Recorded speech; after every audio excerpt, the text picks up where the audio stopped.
Apa itu cahaya? Cahaya adalah energi berbentuk gelombang elektromagnetik yang kasat mata dengan panjang gelombang sekitar 380–750 nanometer. Pada bidang fisika, cahaya adalah radiasi elektromagnetik, baik dengan panjang gelombang kasat mata maupun yang tidak. Selain itu, cahaya adalah paket partikel yang disebut foton. Sifat-sifat cahaya. 1. Dapat menembus. Bening. Benda bening adalah benda yang dapat ditembus oleh cahaya.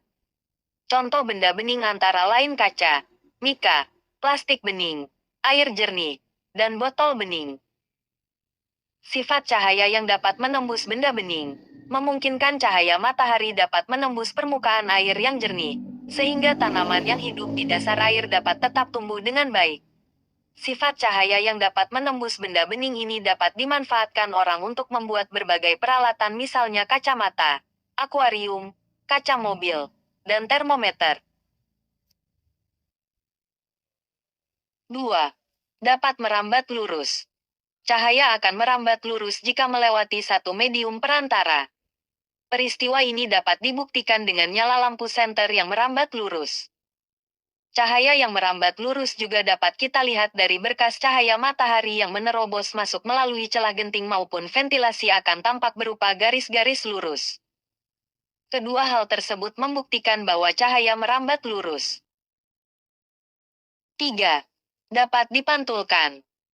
Pemantulan refleksi atau pencerminan adalah proses terpancarnya kembali cahaya dari permukaan benda yang terkena cahaya. Pemantulan cahaya dapat dibedakan menjadi dua, yaitu pemantulan teratur dan pemantulan baur difus. 4. Dapat dibiaskan. Pembiasan adalah pembelokan arah rambat cahaya saat melewati dua medium yang berbeda kerapatannya. Pembiasan cahaya dimanfaatkan manusia dalam pembuatan berbagai alat optik. Pembiasan cahaya menyebabkan terjadinya beberapa peristiwa dalam kehidupan sehari-hari. Contoh, pensil atau benda lurus lainnya yang diletakkan pada gelas yang berisi air akan terlihat patah atau bengkok. 5. Dapat diuraikan. Istilah lain dari penguraian cahaya ialah dispersi cahaya. Contoh peristiwa dispersi cahaya yang terjadi secara alami adalah peristiwa terbentuknya pelangi. Pelangi biasanya muncul setelah hujan turun. Sebenarnya warna-warna pelangi berasal dari satu warna saja, yaitu warna putih dari cahaya matahari. Namun karena cahaya matahari tersebut dibiaskan oleh titik air hujan, akibatnya cahaya putih diuraikan menjadi beberapa macam warna, sehingga terjadilah warna-warna indah pelangi. Peristiwa penguraian cahaya putih menjadi berbagai warna disebut dispersi cahaya. Hukum pemantulan cahaya. 1. Sinar datang. Sinar pantul dan garis normal berpotongan pada titik terletak pada satu bidang datar. 2. Sudut datang sama dengan sudut pantul I sama dengan R. Jenis-jenis pemantulan cahaya pada cermin. 1. Hukum pemantulan cahaya pada cermin datar. 2. Hukum pemantulan cahaya pada cermin cembung. 3. Hukum pemantulan cahaya pada cermin cekung. 1. Hukum pemantulan cahaya pada cermin datar.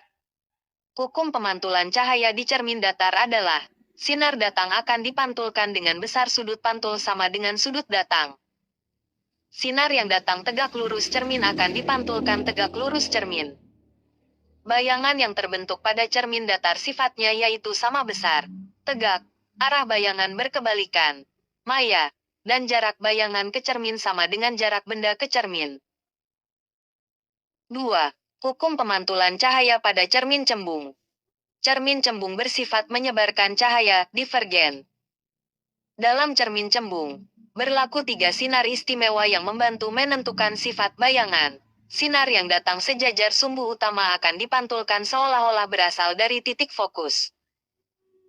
Sinar yang datang seolah-olah menuju titik fokus akan dipantulkan sejajar sumbu utama. Sinar yang datang menuju pusat kelengkungan cermin akan dipantulkan seolah-olah berasal dari pusat kelengkungan yang sama. 3. Hukum pemantulan cahaya pada cermin cekung. Cermin cekung bersifat mengumpulkan cahaya konvergen. Pada cermin cekung terdapat 3 sinar istimewa, yaitu, sinar datang sejajar sumbu utama akan dipantulkan melalui titik fokus. Sinar datang melalui titik fokus akan dipantulkan sejajar sumbu utama. Sinar datang melalui pusat kelengkungan akan dipantulkan kembali melalui titik pusat kelengkungan cermin.